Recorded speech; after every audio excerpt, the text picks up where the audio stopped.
Hello, everyone. Let's do a review of the study questions for Kipling's The White Man's Burden. All I asked you to do was to focus on some lines from the poem and give an interpretation. What does he mean by them? Not always so easy to read poetry, and poetry written another time to think about the lines. Number one, go. Bind your sons to exile to serve your captives' need. One thing about this poem, there's a lot packed in to every line. First of all, go. Do this. It's an imperative, an order.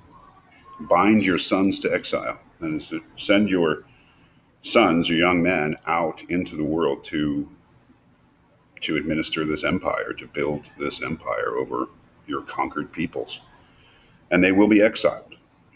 They will live most of the rest of their lives in a foreign land, building this empire. And then the second line, of course, to serve your captives' need. Again, this goes with the whole sort of thrust of poem, and that is that imperialism is a task, is a noble task in Kipling's mind. It is that the empire is really for the conquered, not for the conqueror, to serve your captives' need. And he means specific things, I mean, to his credit. I mean, it's a ridiculous idea that the empire is for those who are conquered. Don't get me wrong. I believe that 100%. It's a completely crazy idea, but he does have certain things in mind. Send your engineers to build infrastructure there, send your doctors to treat the medical problems you find there, send your lawyers to and judges to build a legal system, right? He has specific things in mind, how the conqueror serves the captive's need. Number two, watch sloth. Now, sloth is laziness, inertia, lack of energy, right? So, watch sloth and heathen folly. And, that word heathen being very, very important. As I said in class, you know, it's a horrible word, heathen. But what does that mean? Non-Christians, somebody said. I think that's a viable translation.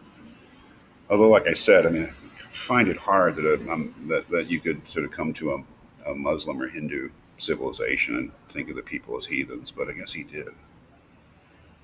Sloth and heathen folly bring all your hope to naught. That is, prepare to be disappointed in serving your captive's need, right? In building the law courts, in building great infrastructure projects, in making reforms in general, bringing justice, whatever Kipling had in mind. He said that it's a thankless task, basically, because the people you'll be working with will be slothful and full of folly. I know this gets worse and worse, doesn't it? Number three, the cry of hosts ye humor, right? You're humoring them, you're coaxing them, you're forbearing them, you're treating them with patience. I think is part of humor.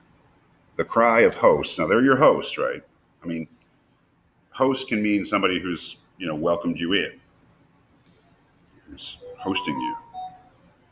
It can also mean just throngs of people. I don't know exactly which one Kipling meant.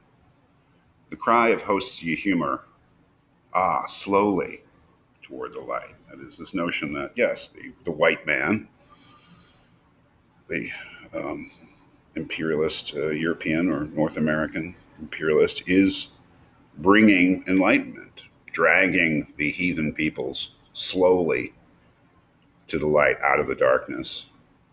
And their cry, what is their cry? In quotes, why brought ye us from bondage, our loved Egyptian night, which has got to be a reference to the Israelites. When Moses led them out of bondage in Egypt, at a certain point, they really wanted to go back because, it's tough in the desert, right? They wanted to go back to bondage in Egypt because at least they had enough to eat, you know.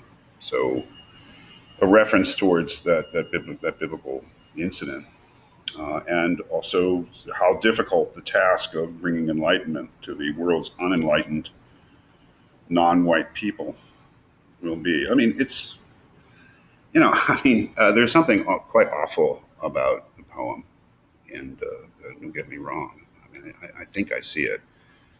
And maybe you don't get the full awfulness until you actually pay attention to the details. So that itself, I think, is makes it justifies reading it. But in any case, those are my interpretations of what he meant in those lines.